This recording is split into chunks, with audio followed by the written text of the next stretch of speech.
आलमी rating agency Fitch ने कहा है कि पाकिस्तान को बैरूनी कर्जों के हसूल में मुश्किलात का सामना रहेगा। आलमी रेटिंग एजेंसी फिच का पाकिस्तान की रेटिंग CCC बरकरार रखने का फैसला। हमको अल्लाह ने एक इंडस्ट्रियल पावर बनने के लिए नहीं बनाया था। अल्लाह ने हमको इसलिए बनाया था कि हमने गजवा हिंद लड़ना है। कहाँ करेंगे हम गजवा हिंद करने के लिए हमें क्या, हम सिर्फ बातें करके कहाँ से गजवा हिंद होगा।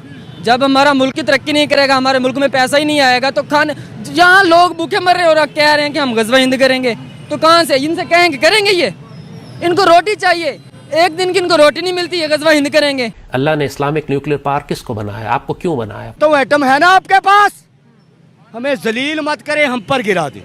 वो खुद को फांसी लगा रहे हैं यहाँ पे, तो ये गजवा हिंद कहाँ से करेंगे? वो अपने बच्चों का पेट नहीं पाल सकते और गजवा हिंद के लिए निकलेंगे।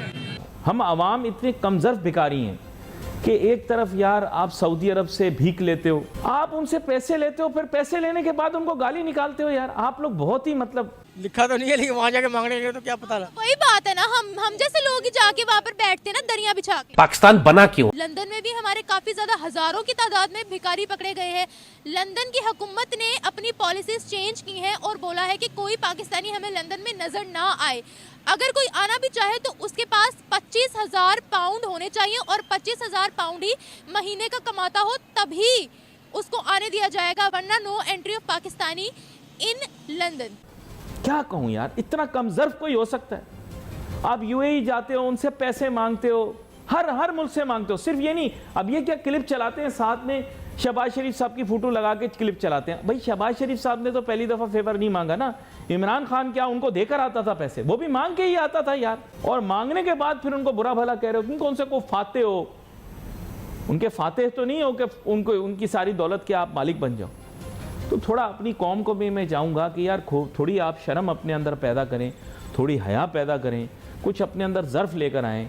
जिनसे मांगते हैं, जिनसे कारोबार करते हैं, कभी मैंने नहीं देखा कि कोई शख्स अपने ग्राहक या ग्राहक को गाली निकाले, कभी कस्टमर को गाली। आप अपने कस्टमर, आप एक दुकान पे बैठे हुए हैं, आप एक दुकान पे बैठे हुए हैं, दुकान आपकी चल रही है, आप दुकानदार हैं, जो आपसे लेने के लिए आए ना, उसको आप बोलें ओए गुलामी ना मंजूर, तू ये माल नहीं बेचूंगा, तू गंदा है, तेरे बजाय मैं रशिया से खरीदूंगा, तो ये जो भी शख्स होगा ना, वो फौरन कहेगा यार के तू क्या भाई माल बेचने बैठा है या यहाँ पे ड्रामे करने बैठा है? जो ये हमारा जो माशाल्लाह जो जरदारी साहब थे, उनकी गैंतिंग निंगट में तस्वीर लगी हुई थी कि जुआरिया का सबसे बड़ा जुआरिया ये है। तो फिर इस लोगों को जो आएंगे, जिनके हालात ये होंगे, तो हमारा आपका क्या सोचें? कौन कहता है नंबर 1 में?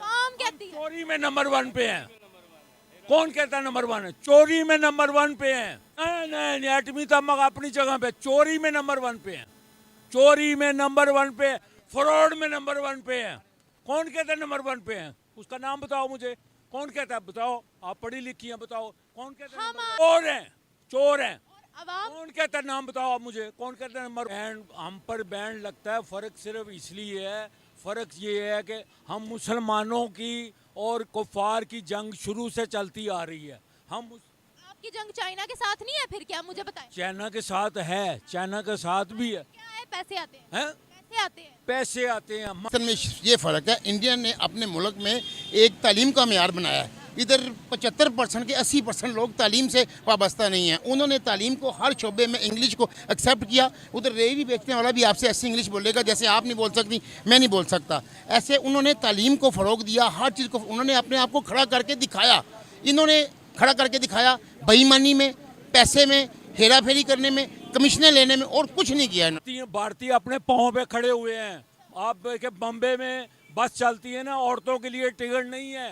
बम्बे में बस चलती है, आप पढ़ें, आप गूगल खोलें, बम्बे में बस चलती है, औरतों के लिए टिकट नहीं है। बम्बे में कितने % लोगों के लिए बिजली का बिल नहीं है। यहाँ पे आप देखें क्या हालात हैं। यही तो मैं कह रहा हूँ, वहाँ पे उन्होंने हज में कितनी सब्सिडी दी है, हम कितनी देते हैं? हम तो लूटते हैं। करेंसी का, यहाँ का करेंसी का डिफरेंस है। अगर पाकिस्तान में अभी कभी वहाँ से देखा, वहाँ से मुल्क आके इधर सेटल हुए, वो आते हैं यहाँ पे, वो आते हैं चाइनीज़ आते हैं जो इधर आके इन्वेस्टमेंट करते हैं, बिजनेस करते हैं। अब तो वो भी भाग गए हैं यहाँ से। वीज़ा लेके जाते हैं ना लोग, वीजा लेकर ये कुछ लोग डंकी मार के चले जाते हैं, कुछ लोग वीजा लेकर ऐसी हरकतें करते हैं। तो उन्हें भेजता कौन है? माफी है ना कोई। ऐसे थोड़ी चले जाते हैं लोग। उस मुल्क से भीख ये क्या कर रहे हैं, ये वो ज़मीन पे बिछा के भीख मांगते हैं, ये जाके इस तरीके से भीख मांग रहे हैं, ये कर रहे हैं। वो ज़मीन पे बैठ के बेचा रहा है, वो बेचारे का नहीं बस चल रहा किसी के पास, वो ज़मीन पे भीख मांग रहा है, ये जाके उस रहा है। शबाश ने क्या कहा था, लोग कहेंगे फिर आ गया भीख मांगने में, भीख मांगने नहीं आया। जब आपका हुक्मरान ये लफ्ज़ वर्जिंग यूज़ कर रहा है। पाकिस्तानी ऐसे क्यों है, हिंदुस्तानी ऐसे क्यों नहीं है? हिंदुस्तानियों को वीजा फ्री कर दिया मुल्कों ने, इवन सऊदी ने अनलिमिटेड वीजा कर दिया हिंदुस्तानी के लिए, वो ऐसे क्यों नहीं है? वो इस तरह के देखें, इंडिया की खारजा पॉलिसी और उनके जो हुक्मरान हैं उनकी अच्छी ईमानदारी। अगर देखें पाकिस्तान एक्सपोर्ट कर रहा है कोई चीज़, 2 नंबरी कर रहा है। कपास वगैरह बाहर भेजते हैं, बीच में सीमेंट बजरी मिक्स कर देते हैं वजन बढ़ाने के लिए। जब हम 2 नंबरी से निकलेंगे नहीं तो हम कैसे तरक्की कर पाएंगे? आप आईटी से हो ना? जी। आईटी में कौन आ गया, हम या इंडिया? इंडिया इस वक्त आ गया है। वाई? देखें उनका इंफ्रास्ट्रक्चर, तलीमी मयार उस लिहाज से है ना, बहुत आगे हैं वो हमसे आगे। हमसे बेहतर कौम, हमसे बेहतर लोग, इंसानियत या जो भी समझ लो, वो हमसे ज्यादा इंडियंस हैं। इंडियन हैं तो वो पूरी दुनिया में छाए हुए हैं ना। आप आईटी सेक्टर देख लें उनका, MIT देख लें आप, उसके बाद आप गूगल को देख लें, जितने भी उनके टॉप लेवल के रैंक के जितने भी एप्स हैं उनमें इंडिया के पड़े ही CEO बने हुए हैं उनके। ठीक है, ऐसा पाकिस्तानी तो कोई नहीं नजर आएगा आपको। वो यूट्यूब का CEO भी जिस पे हम वीडियोस देखते हैं वो भी उनका ही है। गूगल का CEO है उनका। ठीक है, इसके अलावा फाइवर, अपवर्क पे जितने भी फ्रीलांसर हैं, जो 2 लेवल सेलर हैं, या जो बड़े हैं, वो जो फाइवर और अपवर्क जिनको रिकमेंडेशन देता है वो इंडियंस हैं। हमारी शक्लों पे भिखारी लिखा हुआ है। लिखा तो नहीं है, लेकिन वहाँ जाके मांगने के तो क्या पता लगा। वही बात है ना, हम जैसे लोग ही जाके वहाँ पर बैठते हैं ना दरिया बिछा के। ये तरीकाकार तो गलत है कि वहाँ जाके भीख मांगना या कानून की पासदारी ना करना। इसका तो खैर अपने मुल्क की बदनामी है। मैं एक बात आपसे पूछना चाहूंगी, ऐसी खबर कोई गेट आउट इंडियंस के लिए, इंडिया के लिए नहीं लगी? फिर मैं कहती हूँ फिर एक ऑफिशियल वीजा होना चाहिए, भिखारी वीजा। तो वर्क वीजा और टूरिज्म वीजा का तो नाम ना खराब हो, ऑफिशियल तौर कर दें आप भिखारी वीजा, तो लेते जाए और बनते जाए।